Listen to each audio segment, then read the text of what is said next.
care about current affairs, it's on the OShow.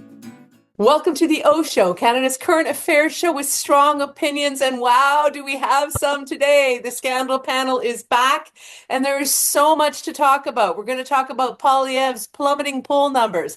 We're going to talk about the Ontario election, where Doug Ford didn't make any gains, and also what's happening with Trump. His threats against Canada are getting worse, but now we're seeing some other leaders from other places step in to try to support us. So there's tons on the docket. The scandal panel, as I mentioned, is here. Mark Cripps, who was not just working in government at one time, he was also a journalist and an editor. And we've got, of course, Keith Leslie, the legendary Keith Leslie, now on the East Coast, but knows Ontario politics maybe better than anyone. So Keith, as we always do on this panel, we'll take it over to you, my friend. Where do you want to start? We've got so much to cover.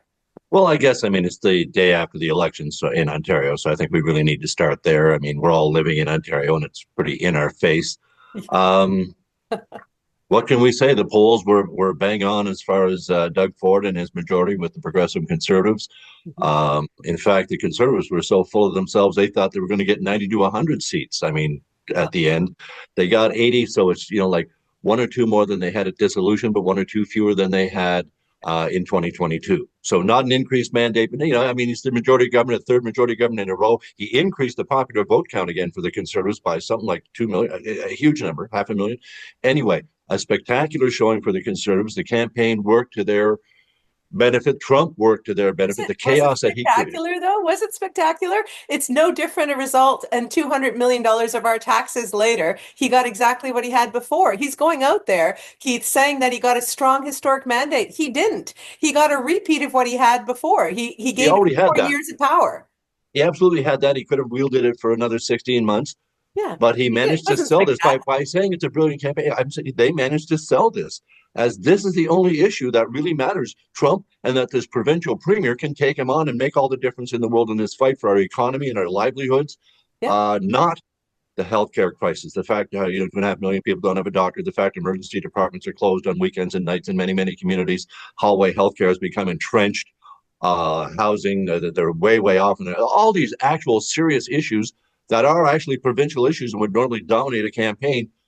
The Liberals and the NDP tried their damnedest to break through, and they couldn't. It just seemed that the electorate was basically on one message. Times are chaotic, they're confusing, and we're sticking with the guy that's in there right now. They're not. It's not even really a judgment that the others couldn't do better. It was, we just don't want change. But that's standard, right? Like, no one wants to change a horse in a war. You know what they say, you don't try to change a president during a war. We're at a war with Trump. But he's not the president. He's not the prime minister. But people think that. People think that right now because they were able to portray that. Yeah. And they were able to portray that. So I thought that they seized the moment well. Yes. They were cynical and they had incumbent advantage, and they'd been taking legislature offline for months to fundraise. They came in with a war chest. They used our money to do advertising. I mean, they gamed the system as much as they could. But what I'm proud of is that Ontarians were not played. More showed up to vote than last time, even in the winter, in the shortest election ever, in terrible weather in Ontario. And they didn't give him what he wanted. Ford failed at getting his strong historic mandate to fight Trump. He got exactly what he had before, just a couple more years of power because he picked a good moment. So this to me is not a sign of support for Ford. It's a sign of fear of Trump. People don't want to have big change when they're feeling scared. That's totally understandable, predictable, and why his team must have gone for this moment. But it also shows me, like, the Liberals have official party status now. They made some significant gains. So to me, this was it was a win for Ford. It was a legitimate election, but it wasn't what he claimed he was going to get from the people of Ontario. I did a show last night where they said it'd be 90 seats. No, it wasn't. It's the same, maybe a little less. So I'm not going to buy into this false narrative that suddenly Ford is like super dominating. He's not. He just eked out a couple more years of power. Go ahead. Well, Keith. he managed. I said it was just a one-issue campaign, despite the actual real problems facing Ontario and Ontario communities, municipalities needing help with the homeless, all this sorts of issues in the encampments. Yeah. None of this broke through. It just, the Trump mayhem and the daily pronunciations from Trump, well, it could be 25% on top of 25%, retaliatory tariffs. Maybe, I don't know, is it next week? Yeah, let's do it next. Like these nonstop, I think that's enough to keep people so off balance that they just really did not engage with the campaigns of the Liberals and the NDP. Now, the Liberals, they Mhm. managed to get 1.5 million votes. Yeah. That's pretty significant. Now, unfortunately, Bonnie Crombie did not win a seat in Mississauga, a city she was mayor of for a decade, and a popular mayor. Yeah. So this Yeah, was, and again, just when Bonnie did the OShow a couple of days ago, a couple of thoughts came to me from that. One is I hadn't realized how her popularity had grown as mayor when she gave those stats. So she had delivered for the people of Mississauga, and I know Ford fought her hard in that riding, and she lost that. And I assume there'll be some by-election, and someone will give up a seat for her at some point. But the other thing that I learned from her was that she was much more compelling when she actually got out there. And I heard that from so many people, including NDP voters. Like, why didn't we meet this Bonnie earlier? So what I'm hoping, Mark, out of this is that, first of all, the media does what Colin DeMello just did, which is to fact check Ford on his bullshit that he got some big, huge, strong majority historic mandate. He didn't. He just eked out a few more years at exactly the same place. But now he's got the official party of the Liberals in the House, in the at Queen's Park. And the other thing that I took out of this, and I hope that Ontario takes out of this, is that the opposition parties need to speak up earlier and more often and more forcefully and use the new media like they were doing in the last week of this thing. Ford will always outspend them. He's the guy who works with the rich donors and gives them what they want, like the green belt. So you have to constantly communicate those pain points that Keith is talking about. The pain is not any less for the 81,000 people who are homeless. Someone just dropped off a bunch of gloves to my house to hand out at the line on Saturday. It's going to be a darker, colder 4 years for so many people in this province. So the opposition parties have to realize, wake up. The people of Ontario showed up. Now you've got to wake up and keep pushing against Ford. Don't just wait until he snaps another election. Mark? Well, I think last night the one stat that stood out for me, if you add the people that didn't vote to the people that voted for another party, 80% of 80% did not vote for Doug Ford last night. So, I mean, that's a compelling stat for somebody who's walking around saying they have a super majority or they're, in a stronger position. And for whatever reason, apathy continues to reign in our provincial politics. With all the issues that are going on around us and you mentioned homelessness and Keith mentioned the absolute crisis in our healthcare system. I feel like we're living in a time where people are, if it doesn't happen to me, it's not really happening. And I feel like we're kind of in this weird time right now where, it doesn't seem to matter the fact, if I go back to thinking about, leading up to the 2018 election where, debt, deficit, scandal, all these things, fundraising, all these things were massive, gas plant scandal, blah, blah, blah, were massive issues. None of that was an issue in this campaign. And so it makes me, feel, I feel sorry for conservatives, to be honest with you, because I don't know how they look at themselves in the mirror every day and think to themselves that, we are the party of fiscal responsibility. We are the party of good budgeting and good policy. And they're none of those things anymore. They're a cult. They're literally a cult now that is getting by in a time of extreme voter apathy. So, for me, with Bonnie, I mean, you got to remember last night, the Liberals finished second in 77 ridings that they didn't win. Really kind of a strong showing in terms of their resurgence. I did not find Bonnie Crombie to be very compelling during the campaign. I think she needs to work on being a little more authentic. One of the things I remember my wife and I were watching the debate, and my wife will never vote NDP because of she's a healthcare worker and she remembers the Bob Rae days, so she'll never vote for them again. But she said to me, "Man, I really like her about mayor," and she did not like Bonnie's style. I found Bonnie really awkward in the debate and during the campaign, and even her speech last night, I found it a bit awkward. The way she was like, yeah, and we're gonna get you, Doug, all right. And it was kind of weird the way you could tell she was obviously crushed. So, but a good night, all in all. I mean, this was the election, ho hum. We all knew this outcome. The only difference was how many seats were the Tories going to get. They didn't get their supermajority. Liberals now, hopefully, Doug will not be a dick and raise the threshold for party status so they can squeeze Bonnie out. That would be a real sourpuss move if he did that. But overall, I mean, some really good candidates for the Liberals won last night. And I would argue that it wasn't necessarily Bonnie's brand. It was their brand. If you look at the candidates that won for the Liberals last night, all very prominent people, well known, really popular in their community. So that's my take. You're muted. What did you think of Bonnie in the OShow, Mark and Keith, in where she was more in sort of an intimate, longer form interview? Because what's important to me is that Merritt and Bonnie and Mike learn how to improve their communications. And so I found a lot of the response from viewers was that when she got more vulnerable and more personal, a little less talking about Ford and more talking about her own motivations, people resonated with that. I'm curious your thoughts. Oh, she's really relatable when she starts talking about her dad and telling the story of his addictions and his crisis and dying in a shell, all those things. I mean, this is the kind of struggle that people relate to because it's so real and so many families have been affected by it, as opposed to how many of us have had a international company left to us so that we could run it and have a job for, it's just the difference is there. I thought that made her very relatable.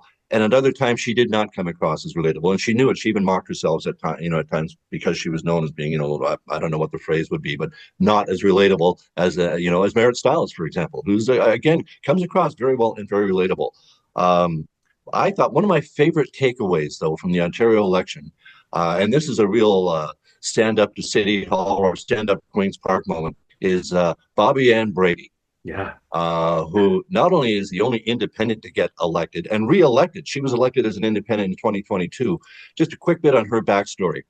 For 27 years, Toby Barrett was the MPP, the Progressive Conservative MPP for Halden and Norfolk on the shores of Lake Erie by the Grand River. Bobby Ann worked in his constituency office for a little over 2 decades. So when he retired before the 2022 election, he naturally wanted her to, or she wanted to, and he naturally thought we threw his support behind her. And Doug Ford said no, they wanted to nominate their own candidate. Well, she won that election in 2022. She got reelected last night as an independent. This is practically unheard of. With 66% of the vote, she beat the mayor by 20,000 votes in a rural riding. Yeah. She kicked ass. And the Conservatives threw everything at that riding. They sent cabinet ministers in there. They campaigned hard against her. She didn't have the money to spend, and she's an independent. She had the biggest win, the biggest majority in all of Ontario. And when you look at the map that's, all blue, red, and orange, there's one gray spot. It's a big riding too. And that's Bobby Ann Brady. A great story from the election. Just a huge turnout. And that just shows, again, why did she do that? It wasn't so much an anti-Ford vote, although it was certainly in a sense, but it was this woman knows the riding. She's been working this riding for us for decades. Yep. And you want to send in somebody else. Yeah. Well, I was a local person. It wasn't a parachute. It was a mayor. No. We're sticking with Bobby Ann and the absolute. So that's the kind of story I love on an election night. And again, check the history. I can't find someone who's been elected and reelected as an independent MPP in the Ontario legislature. What I love about that is it just goes to show the people power, right? If you do the work, mm-hmm. if you invest the time, if people know you care, it's the authenticity piece, right? People who are authentic, it comes through. And I think Bonnie should do more of the authenticity as she goes forward, right? Because people need to know her to trust her. And I think Merritt is very authentic, but she needs to communicate more forcefully and more frequently. And I think, of course, the most authentic among them, we would probably say, is Mike Schreiner. He's a sweetheart. Everyone loves him, but he needs to, do more to defend and to promote his issues and his causes. I know he's 2, but he kept those 2, and those voices are important from the Green Party. So just wrapping up this Ontario election, Ford spent $200 million that could have gone to hospitals, that could have gone to people in homelessness, that could have gone to so many other projects in this province. He spent it on an election to come out with basically the same results, to figure out a way somehow to get the Liberals back to official party status, which I think is the real story here. And for what? To eke out a couple more years of power? That's cynical, that's opportunistic, but it was a legit election. Yes. Did he game it by spending tax dollars on ads? For sure. Did he game it by picking the coldest, shortest month of the year with the least amount of advanced polling days? For sure. But you know what? That's what he does. He's not a great lead. He's not a great governor. He's not a great person in government. He doesn't do his housing targets. He doesn't do what he promises for healthcare. He doesn't do what he says he'll do for small businesses, but he does do the whole vote for me, I'm there for you, and by the way, Trump is scary. So that worked for him, but it's not some big historic mandate. The guy didn't get much more and he wasted our money and our time. And that's the story coming out of this election. And I hope what it did was it kind of tuned up the opposition parties, right? Like, I feel like this was like an exercise for the NDP and the Liberals and the Greens to realize, okay, this guy's going to keep figuring out ways to stay in power. He said he wants to be the premier forever. So we need to get better. We need to get better at fighting him and pushing back, because the people of Ontario didn't give him what he asked for, no matter how scared they are of Trump. They did not give Ford this big historic mandate that it sounds like Trump bragging about his crowd sizes. Yeah. Doug Ford came up last night and said, oh, I got this big historic. No, you didn't. You didn't. You got the same thing you had before. You wasted our time and our money. And the people of Ontario are more pissed at you than they were before the election. But I want to pivot to something that an OShow viewer said to me, Keith, that kind of, I want to know what you think on this one. I don't want to prejudge. We all have talked about on this program how Ford's long game is probably not to be premier forever. He's probably waiting for Poilievre to be so weak federally that he rides in to be Captain Canada for the Conservatives, right? But a viewer said, like, what if he takes this moment where Poilievre's poll numbers are plummeting to, jump off this Ontario victory and try to get right in there and take on Carney? Do you think that that's possible, or do you think that Ford's going to ride it out for a few years? Like, is Ford actually going to take on Carney anytime soon, do you think? I don't think so. I think Doug Ford has got his dream job. He's landed. He's just resecured it for another 4 years. Why live in Ottawa, a cold, distant city, when he's king of Etobicoke and can commute home every night? Not a lot of politicians get to go home every night. A lot of, premiers. This is a huge no. I also know if I start hearing rumors he's taking French lessons, okay. Yeah, exactly. But I truly do not expect that to happen. On the other hand, politicians with way more experience in this kind of thing than me, including John Tory, have suggested that Doug does indeed have his eye on the federal Conservative leadership, and that if Poilievre's poll numbers keep going the way they've been since Carney came onto the scene, that perhaps the Conservatives will be seeking a new leader, certainly after a federal election. That may not go, who knows? But there's some options there. And there are people who think that Ford could pivot to that, especially from his chair of the Council of the Premiers this year. That's allowed him to be the Captain Canada and the Donald Trump stuff. Absolutely. But I truly think that it would be a heck of an uphill battle. And again, huge fights in a battle when he's king. He's got 4 years where people do what he wants, what he says. I suspect after a couple of years, 8 or 9 years, 10 years as premier is pushing it. I suspect he'll be looking to find someone he wants to pass on a continued Tory dynasty, if you would, a Ford Nation dynasty. But I suspect he's going to want to ride this out for at least another couple of years, 3 years, because, as I say, from his point of view, it's a dream job. You go up to Ottawa, that's a whole new mess.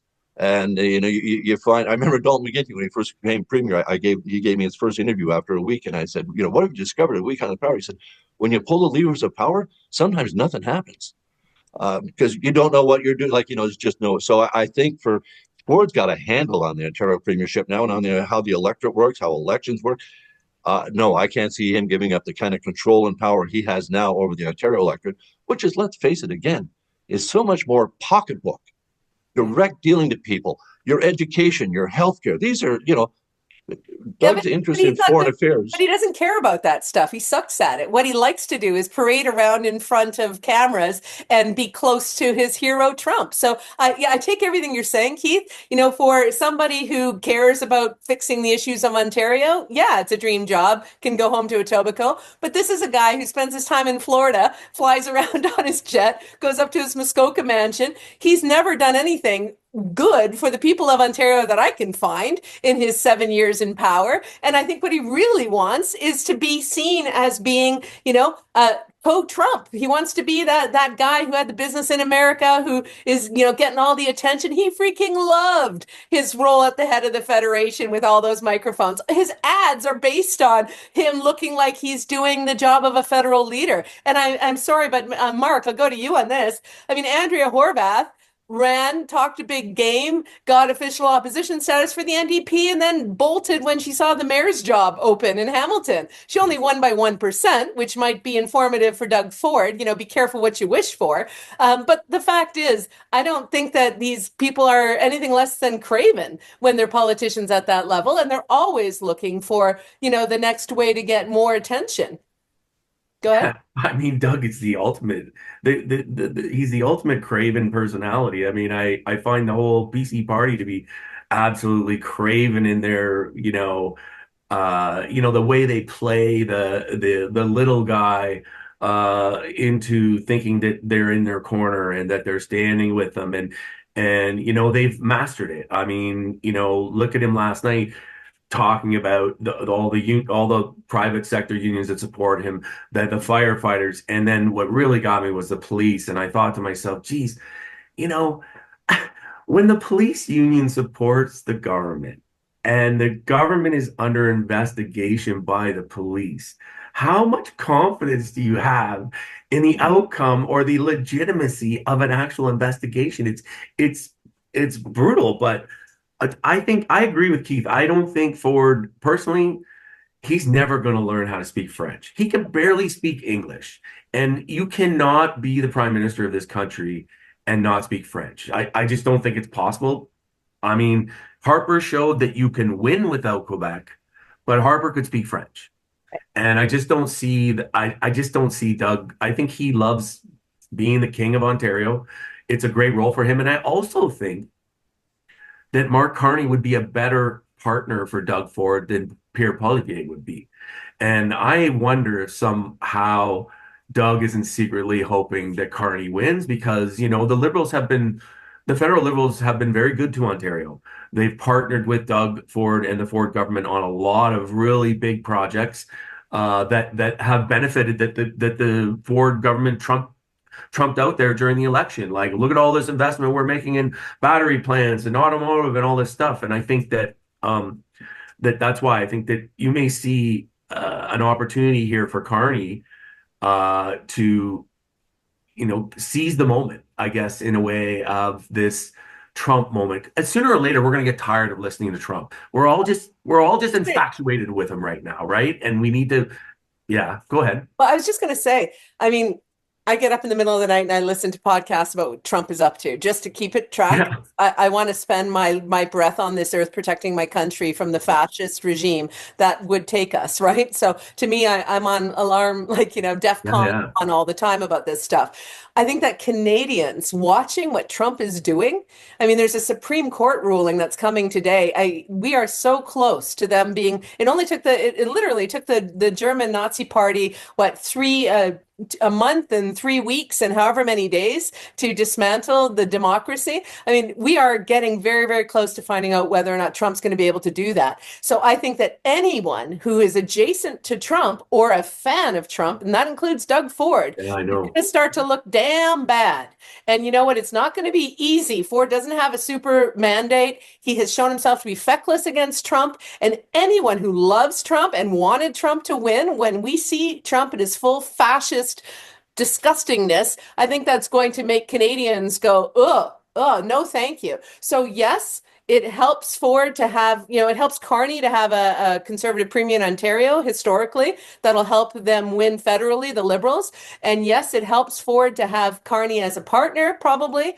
But I don't think that Trump is going to, it might have helped Ford get this election because people were scared. But as soon as people see anyone who likes Trump, they're going to go, what are their real values? What are Ford's real values? To be in the Starlink deal with Elon Musk, to say he wanted Trump to win again. If he doesn't do a full break from Trump in meaningful ways, I think that's going to come to hurt him. And I think Poilievre is feeling that pain right now. Keith? So here, I just want to say one thing before Keith. Yeah.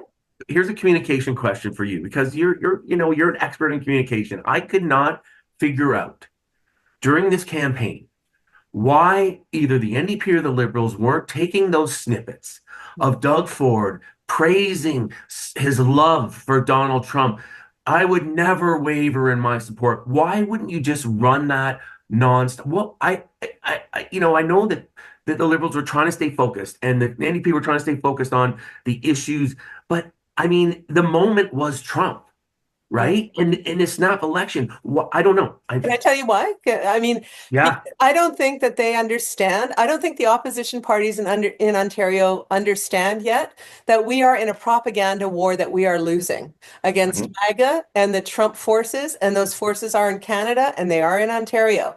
And so as long as they want to run traditional messaging campaigns about, somebody's past deeds or their record or some of their priorities or what the polling or the focus group says, as long as they treat it like a traditional campaign and they don't treat it like a fucking war room like I do, which is like every hour I check what's going on and I fire out whatever clip or whatever message is going to meet that propaganda and going to correct the record, going to put some facts out there and going to challenge the bullshit that we are being inundated with. There's a fire hose of bullshit hitting Ontario and hitting Canada all day long. And the opposition parties, both provincially and federally, have to learn how to communicate in the new space. And that new space means you don't wait to be perfect. You don't wait to focus group it. You don't wait to have a committee to test it. You fucking fire all the ammo you have all the time.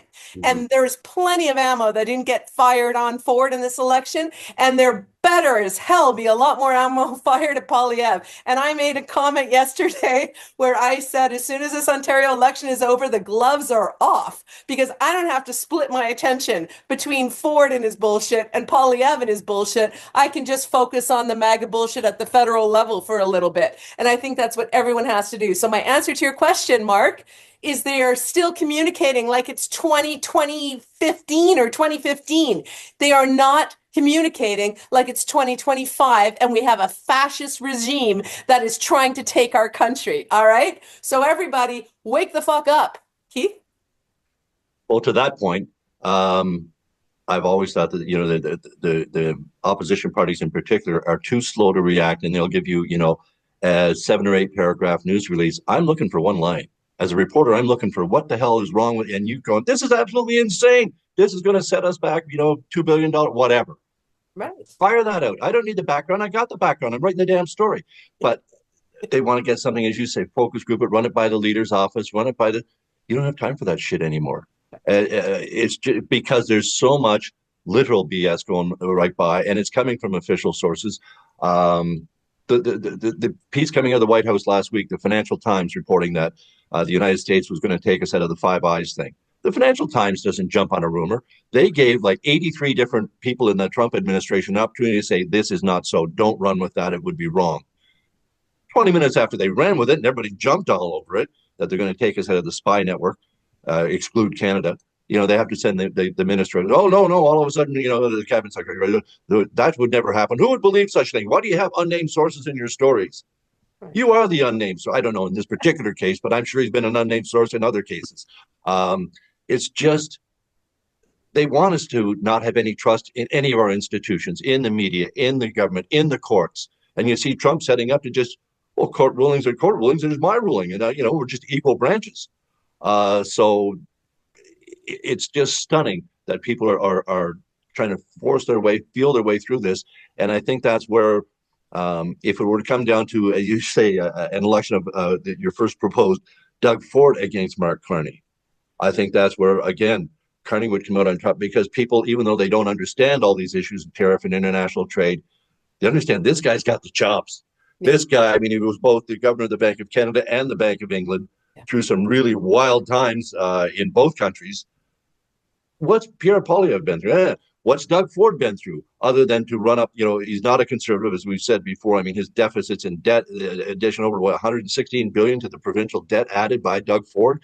This is not conservative governing. So let's get back on track here. You originally asked me about Ford going, what are we going to do? See, well, he's got $40 billion that he's authorized to spend. So what we need to see now going forward, the legislature, by the way, was scheduled to resume on Monday. It's not coming back Monday. We don't have a date for it to come back. But we do need to see, is that $40 billion that you've set up. Okay, is it going to be, because the tariffs are supposed to come in next week. So is this going to be specific health, like COVID type checks for workers who are displaced until they're either retrained or get new opportunities? Is it going to be similar relief for businesses? I mean, they already talked about, taking some taxes off and this sort of thing. We need to see some specifics. We need a throne speech and we need a budget, and we need both in March, quite frankly. That's normally when budget time is. So this government, they've got a huge majority. It's, I'm sure they're already working on what they need to get out in the first, but we need to see this specifically, because he, in his speech last night, talked about the mandate for basically everything under the sun, including the 401 tunnel, the 50-kilometer tunnel under the 401. That has, of course, no cost figures to it, no environmental assessment, nothing, no paper behind it. It was literally in thin air, but thin air being the most expensive campaign promise in Ontario history, and there's no allocation for that. So hopefully and he did say he's got a mandate to build the damn tunnel, in addition to the 413 and all these other things. So we're going to have to watch him. I think specifically, his way out of tariff trouble is going to be huge infrastructure projects, even more. That's just how they act. And that's how you get the support of 17 or 18 private sector construction unions, because they're on side with that, and naturally. But can Ontario afford this? And will they direct this money in a way that's going to save our economy from the impact of the Trump tariffs? And if the Trump tariffs really come in on automobiles, man, that's going to be a challenge beyond, I think, any single government. Is he going to bring in the opposition parties and take an all Ontario approach to this? Or is it going to be more fiefdom by Doug, and will it be the right calls? This is some dangerous territory ahead for a majority government, and hopefully he's collaborative on it. But it's so up in the air as to who does the right thing and who's going to do the wrong thing. And again, we're headed, now this election settled. Okay, we get the federal Liberal leadership. They're going to vote, and then we're going to have an election right away. Apparently, we're going to have darn quick. All of this in the context of this Trump devilment of us all. This turning the whole world into this chaotic nightmare. We don't know. There's no rules and order anymore. It's just whatever Trump says that day. Did you hear him on Zelensky? They said, "You're going to meet Zelensky. Are you going to apologize for calling him a dictator?" Did I say that? I don't believe I said that. You know what? It reminded me of that Urkel. Didn't Urkel used to say, "Did I say that?" I mean, it's so ridiculous. Yeah. But here's to the point of the threat. And in all seriousness, I hope Ford is successful dealing with Trump. I hope Carney is successful dealing with Trump. I hope Canada is successful dealing with Trump. I am all about protecting the country, as much as I think Ford's a terrible premier of Ontario and he just wastes our money and doesn't need a mandate for anything. He's going to spend our money on his shady deals anyway. But I hope he can fight Trump, because this tariff threat is serious. And Mark, I'll say this to you because you live in my town. We were driving the other day through Hamilton, and we saw a sign that said, "Make my business great again," with a red cap, right? Which made me want to throw up.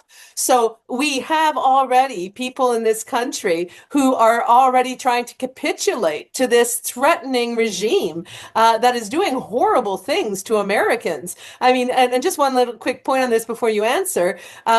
I made the point the other day that this is not going to be a civil war in the U.S. between the red and the blue like I thought. It's probably going to be a class war between the poor and the middle class and the billionaire oligarchy, right? It looks more like a revolution. And I don't want that for my southern neighbors. But if you look at the amount of pain that he is putting on them with his Elon shit, and how his numbers are going down, and how he's calling himself a king, and now there's some big fucking statue of him that is going to go through the states that people will start to worship and kiss. I mean, we are talking about some really dark times, to Keith's point. So, Mark, where's your head at in terms of Trump, the tariffs, Carney, Poilievre, the whole big picture? Well, Trump is clearly deranged, and nowhere was that more evident, I think, than the video that he dropped this week of Gaza, and where he was lying on a beach with Netanyahu, and there was a statue of Trump. I thought, this can't be real. Like, this is not real.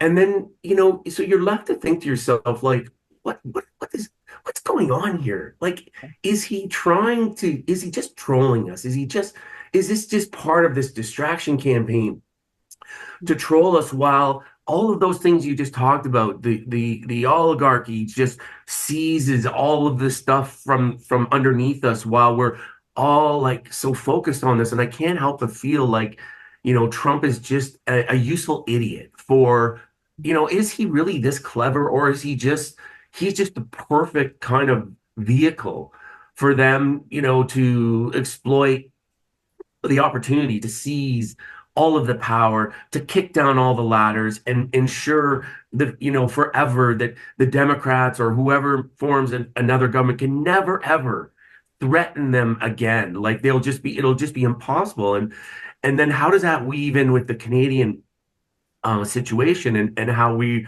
like the anxiety that this is creating amongst everyone. Like you said, you're constantly on guard and what's the newest thing. And I feel like, like I don't feel like I've had a good night's sleep for weeks because I can't believe that this is what's going on right now and how stupid and callous and mean spirited it all is and how are we going to put up a wall against it? How are we going to say enough's enough and focus on the things that matter to us? And I think you're missing Trump's point. Rich, if you're rich, you must be smart. Right. So therefore, I'll surround myself with all these rich people because I'm rich and I'm smart, I must be smart, I'm smart. It's just to the point of just destructiveness. They just literally put it in the hands of the billionaire class to tear down the welfare class. Like, let's start with the single moms. What? We're going to start here. Well, it's not starting. He's starting all over the place, but really financially going after them first. And those people in African countries, did they rely on U.S. aid? Oh my God! Right off the bat, just cold hard cutting by billionaire oligarchs, not elected, just telling and that cabinet that picture of the Trump cabinet meeting for the first time, and all heads turning to watch Elon stand at the front of the room with that stupid cap on. It was and terrifying. talking, well, sure, I'm going to make mistakes. I'll correct them soon enough. We hired back those Ebola people, didn't we? I mean, Well, my God. Let me just pick up on that because maybe this was a nightmare, but I'm pretty sure the accuracy level, it was real that I heard in the middle of the night. But there is a new fever that has started in the Congo that has killed a bunch of children and is growing exponentially. And it's a 48-hour thing from life to death. And they don't know what the hell it is, right? And this is something that we would count on U.S. foreign aid and U.S. foreign services to figure out and contain, and they're not there. So Elon might have put the cap back on Ebola, if that's even a possibility. But the reality is that they are hurting the world for their grift. They are hurting the world for their greed. And whether you believe that Elon is just trying to seize all the data of Americans to feed his AI machine, or whether it's about his contracts and Starlink, whatever their motivations are, we all know they're terrible motivations because they're having a terrible impact on people. And so here's a thought that I had that gives me a little bit of comfort, and I'd love you guys to weigh in, and then we'll let you go. But I think that Trump has three tigers by the tail. Most people have a tiger by the tail. It means you think you're in control, but that thing turns around and eats you, right? He's got three by my estimation. He's got Elon Musk, the richest man in the world, who is absolutely terrifying in all kinds of ways. And he doesn't seem to be able to get away from, even though his poll numbers are tanking and he's making Trump look bad. Trump just reinforced in the cabinet meeting that he supports Elon, right? So what is going on between them? We don't know the leverage or the plan, but I don't think that Trump controls Elon. The second thing is he doesn't control Vladimir Putin. Vladimir Putin is smarter than Trump by a mile, and he's been working on this since the fall of the Berlin Wall. He managed to get the U.S. to vote with him instead of the rest of the world. That was a change of the complete world order this week. It's hugely significant. But what it also did was it also raised the Finnish prime minister in the European Union and even the prime minister of the UK to come and say, what are you doing to Canada? Finland said we're in, and Finland even said this is the day that Russia lost the war because the rest of the world now knows the realignment of the world order, and now we're going to fight accordingly. So I think he doesn't have Vladimir Putin's he's got tiger by the tail with Putin. And the most important, significant thing that gives me hope in the dead of the night, guys, is the fact that the American people are pissed. He has the American people like a tiger by the tail. It's not going to be the Democrats who stop Trump. It's going to be the MAGA people he has betrayed, that he has pushed into poverty and taken their jobs, who are shocked, who shouldn't be shocked, but are shocked. And they're not going to take that shit. If there's one thing Americans don't like, it's to feel poor and like they've lost their power. And so I don't think Trump can control his own base. I think they're going to come back on him sooner than we can all imagine. Will the carnage be terrible with these three tigers he's got by the tail? Yes, but I don't think it is as desperate as it seems in terms of stopping him in the MAGA movement. I think there are too many factors at play that are too unstable, and he's not that smart. He's not a freaking 4D chess wizard. So, I mean, he's putting us through pain. It's going to suck. But I think it's going to be the American people who rise up against him and Elon especially. And that's going to be fascinating to watch. Well, you look at the way the world's rising up against Elon right now. Tesla stock has been down 5 days in a row, maybe 6 days in a row. It's tanking. People are making conscious decisions now to remove themselves from any further support or admiration for him. He's going to face a reckoning within his own shareholders who are now starting to wonder what the fuck is going on, Elon. And a lot of reckoning is happening. I think you're right. I think the pace of this chaos is filtering down into the American populace very, very quickly, and they're starting to see buyer's remorse. Holy shit! Like, what did we do here? I think of people who told me that Trump would be good for business, right before, and I was like, and now I'm like, Trump's going to destroy. I saw there was a release this week about the aluminum manufacturers in the U.S. saying that there would be 100,000 jobs lost if they put these tariffs on. Like, people are going to suffer. But this is why I find it so perplexing, is that it seems so maniacal. Like, it's like, and it seems like it's a deliberate effort to suppress your will to fight back, to sort of like just tamp you down so much that you just lose any, like, you just don't want, like, I can't fight this, and then you subject, right? And this is what so I hope you're right. I hope that the Americans are very revolutionary, right? They do stand up and they will fight. I hope you're right, but if the pace right now is it's a beatdown. Like, it's a beatdown like we've never seen in my life. It's fucking horrific. And the goal of a fascist is always to show that they are indomitable and inevitable and make you feel like you don't want to fight. To which I say, fuck that. Yeah. I will not stop fighting against oppression. Never have, never will, and not going to stop. Keith, last word to you, my friend. Well, it's like a giant weird conspiracy theory that none of us would believe if we weren't living it. It's just that the president of the United States would say things, it seems almost quaint now, talking about taking over the Panama Canal, Greenland, and annexing Canada by economic force. We wouldn't use the military. And then the way the world is turned, and all of a sudden, voting with Russia against the UN motion condemning Russia for invading Ukraine. Okay, that wasn't on anybody's bingo card, even after the craziness started. I mean, it's gotten crazier and crazier and crazier every day. The whole world order, there is no world order. And I think that's, again, intentional. That's exactly what Trump and his supporters want. The billionaires, again, they want to, change the whole way the world is structured. Funny for people that are against globalism, they don't like borders for some reason. I think one way that the Democrats and the editorialists and everyone else can really, really, really precipitate a change here and quickly is to constantly and nonstop refer to President Musk. Yeah. Just nonstop, every reference you can, just on clip, every clip you use on, it's like carbon tax Carney. Well, that one doesn't work. Use the President Musk one. It would drive Trump eventually. Something's going to come between these two bros. Their bromance can't last forever at this point. We know it. I say everyone just referring to President Musk because that's what we seem to be seeing for the most part. At times you see Musk is lecturing from the Oval Office and Donald's like, flipping through folders and getting his eye around and want a hat. I mean, it's insane. And this is the type of thing we're living with right now. And the more I watch some of these things, and I know it's a lot of clips and they make memes around Musk all the time, but he does look like ketamine has had an impact on his mental health. I'm just putting it out there. Because it really does, like at times he just looked like he's a space cadet and he's standing at the inauguration, the swearing in, all this. And just again, I don't think we actually touched on it. All those tech bros, those billionaire tech bros at the inauguration, displacing senators and Congress people who had to be, in the overflow room. All of this just says, and the $5 million gold card for coming into America. It just says we are not only for sale, man. Everything you want is for sale, and we're going to destroy every institution that might stand in our way.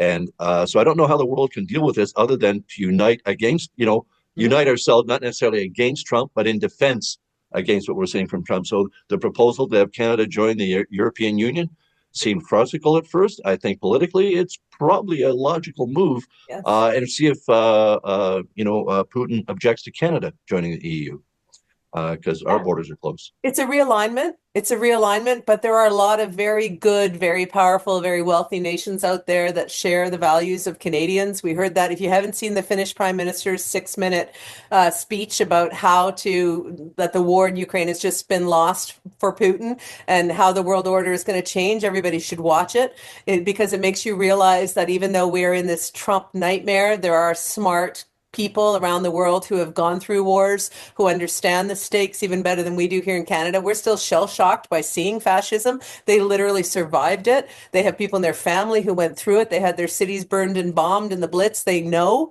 what the threat is, and they are gearing for it, and they are aligning for it, and it's destabilizing, and it's stressful as fuck. But I can tell you, as you see the chaos and the cruelty, there's also an equal and opposite reaction that is building. People do not like to be scorned. We've heard the expression, there's nothing worse than a person scorned. Well, the American people, the MAGA Trump supporters, are scorned now.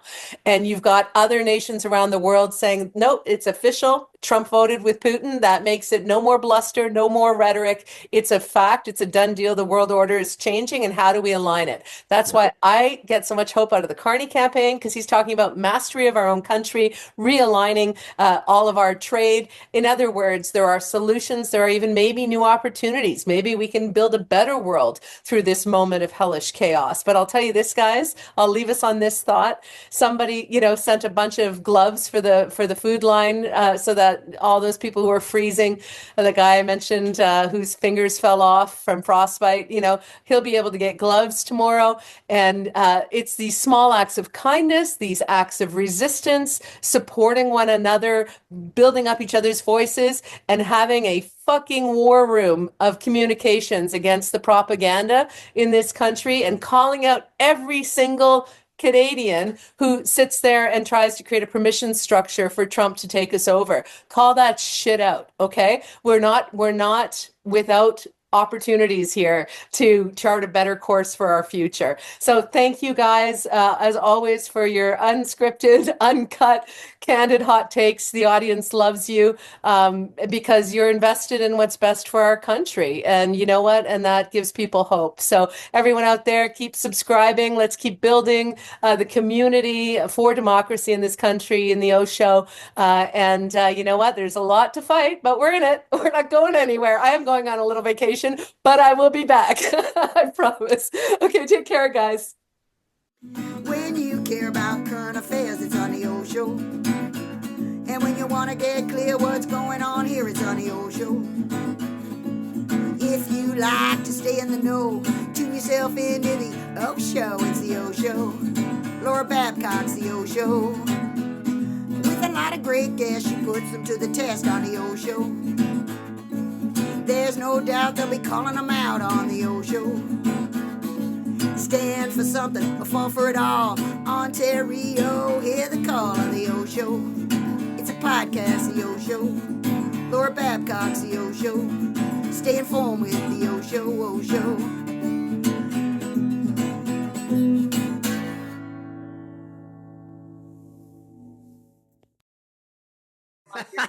Your merch bin.